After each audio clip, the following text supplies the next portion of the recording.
Halo, perkenalkan nama saya Kade Agus Adi Kusuma Warana, Prodi Informatika dengan NIM 23010020033. Nah, di sini saya akan menjelaskan atau mempresentasikan proyek DDP menggunakan bahasa Golang yang berjudul Repositori Barang PT Maju Kena Mundur Kena.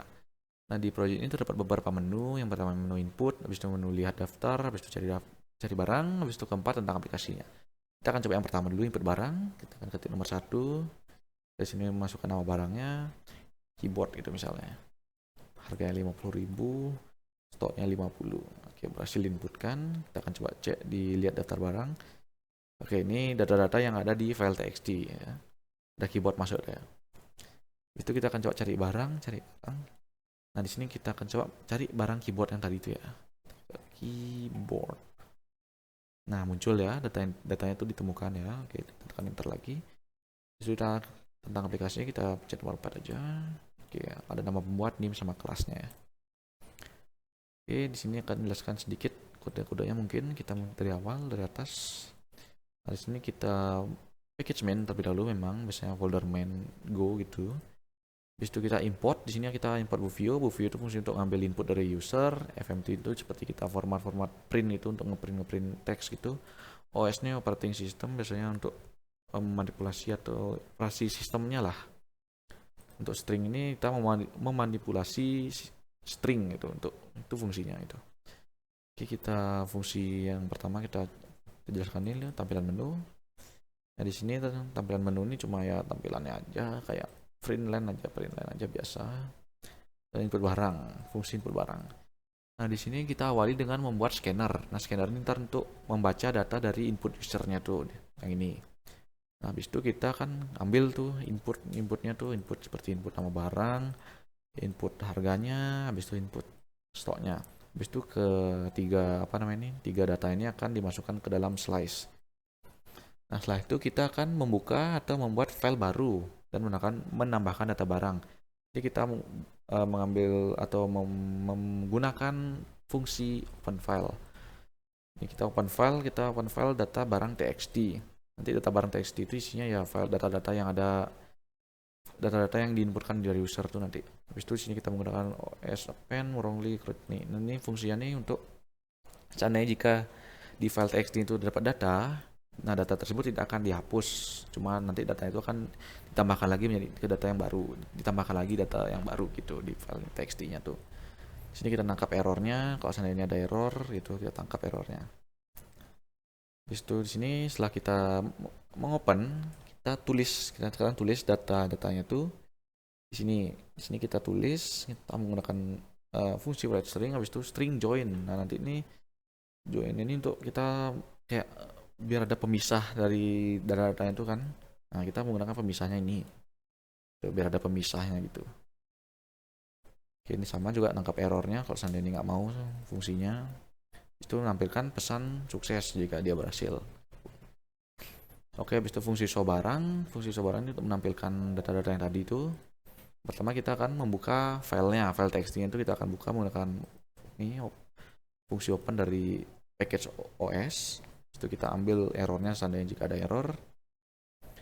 Habis itu kita membuat scanner lagi. Kita membuat scanner nih fungsinya untuk membaca data dari file txt-nya tuh. File txt ini kan isinya tadi ini data barang txt-nya.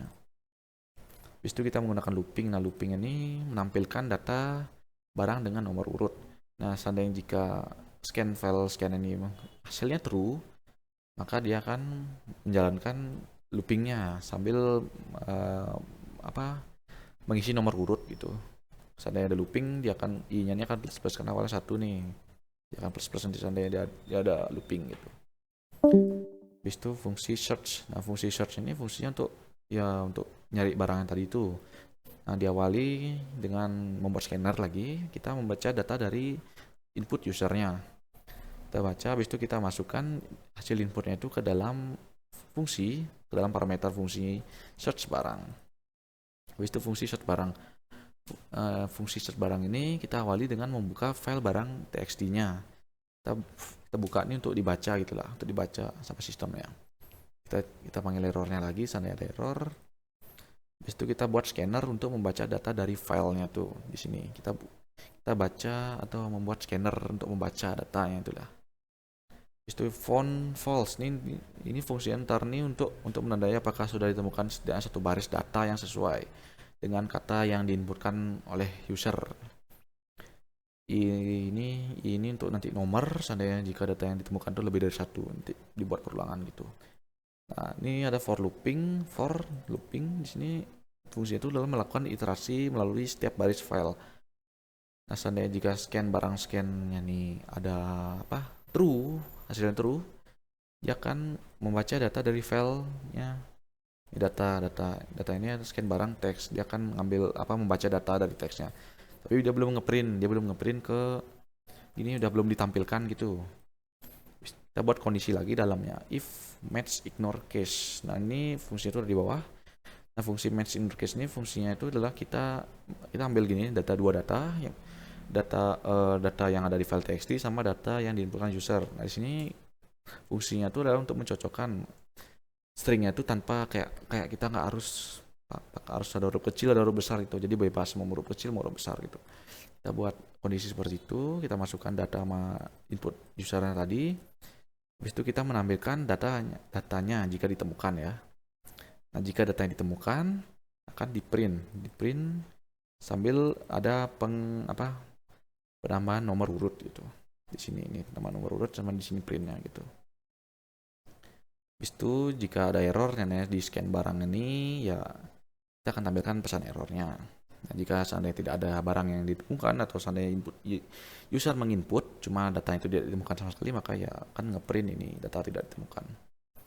Oke, untuk fungsi ini sudah dijelaskan tadi. Ini fungsi detail app. Nah, fungsi detail app ini ya sama tadi, tampilan menu hampir sama, cuma karena ya tentang aplikasinya isinya. Nah, fungsi pilih menu. Nah, di fungsi pilih menu ini switch case ya. Di sini kan user nginput dulu nih, di input itu data input user itu akan tergantung di sini. Seandainya input user ada satu, maka akan menjalankan menjalankan fungsi input barang. Terus itu untuk case yang kedua yaitu seandainya user menginputkan nomor 2, akan memanggil fungsi show barang. Jika user menginput angka 3, maka akan memanggil fungsi search. Jika menginput angka 4, maka akan memanggil fungsi detail app. Jika menginputkan angka 5, maka akan mengeprintkan atau menampilkan teks terima kasih telah menggunakan aplikasi ini sambil exit atau menghentikan aplikasi ini. Nah, untuk defaultnya seandainya jika tidak ada user itu menginputkan selain dari case-case-nya ini, maka akan nampil nomor menu yang dimasukkan. Silakan coba lagi. Nah, ini diimplementasikan tuh di sini ini kita masukkan nomor menu 1 2 3 4 5 gitu. Habis itu fungsi main. Nah, di sini kita sebenarnya di aplikasi kita ini sebenarnya ada argumennya ya. Jadi kita argumen tambah jadi gini, argumen show jadi gini, argumen search jadi gini, argumen detail jadi gini. Nah, di sini kita akan coba ya. Kita keluar dulu aplikasinya nih. Oke, kita seandainya go run main.go. Seandainya kita ingin nambah barang, di sini kita tambah ya. Kita tekan tambah, habis itu nambah barangnya. Dianggap kita bikin lampu tidur gitu. Jangan dah, kita coba cari lain aja. Kita speaker gitu ya, speaker. Habis itu harganya mungkin 90.000 sama stoknya mungkin 75 gitu. Tunggu sebentar. Nah, ada pesan berhasil menambahkan barang dengan nama speaker, harganya 90.000 dan stoknya 75. Nah, seandainya kita ingin show barang, ya bisa kita go run main.go, kan show tambah ya, argumen show. Nah, maka akan tampil data-data yang di teks tadi. Seandainya ingin cari barang bisa juga kita go run main.go. Ini kita menggunakan argumen search nama barangnya. Sekarang kita pengen nyari speaker ya, speaker. Nah, ada datanya ditemukan. Pengen lihat tentang aplikasinya bisa juga go run main.go, pakai argumen detail ya. Nah, seperti itu.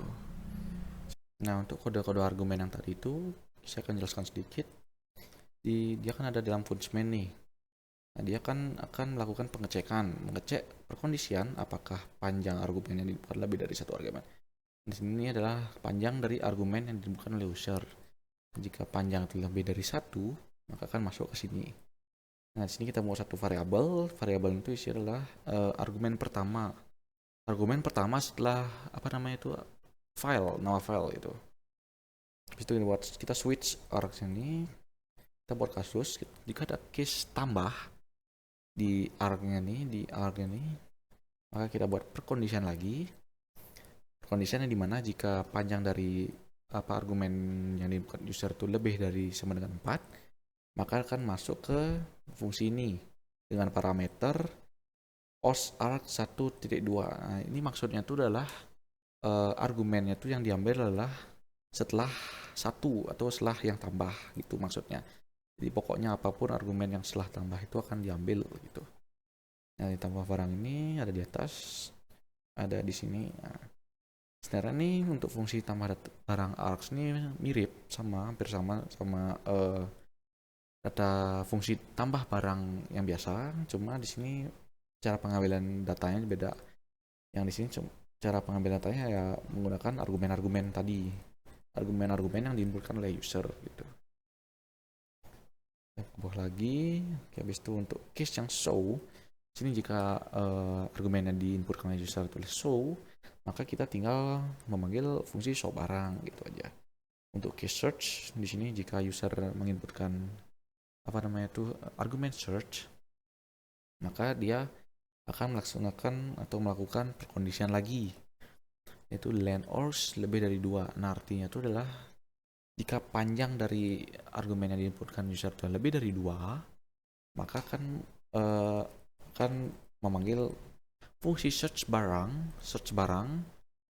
yang yang parameternya itu isinya adalah os args 2. Nah, sini artinya adalah argumen kedua. Jadi kan pertama adalah search, habis itu nama barang. Nah, nama barangnya itulah yang diambil dan dimasukkan ke sini gitu. Habis itu jika ada case detail, sebenarnya jika user itu menginputkan argumen detail, maka akan memanggil fungsi detail app gitu. Nah, selanjutnya untuk default ini jika seandainya input argumen dari user itu selain dari case-case di atas nih seperti case tambah, case show, case search, sama case detail, maka akan menambahkan pesan seperti ini. Penggunaan goran main.go bla bla tambah show search detail dan apa gitu bla. Jadi seperti dikasih tahu gimana cara penggunaan argumen yang benar gitu. Nah, untuk else-nya ini seandainya jika tidak ada argumen sama sekali di di saat user menjalankan aplikasinya itu, ya aplikasinya jalan seperti biasa, dia tampil menu terlebih dahulu gitu, baru kita masuk ke menu-menunya gitu. Nah, untuk yang ini nih sebenarnya cuma untuk seandainya jika user nama barang nih sudah input sudah berhasil nama barang, nah dia tidak langsung menampilkan menunya. Dia menginstruksikan si user lu untuk menekan enter gitu, menekan tombol enter gitu, baru ntar ada tampil menunya lagi gitu. Oke, untuk kode program dari project saya, repository barang PT Maju Kena Mundur Kena, mungkin cukup seperti itu saja. Sekian dari saya, terima kasih.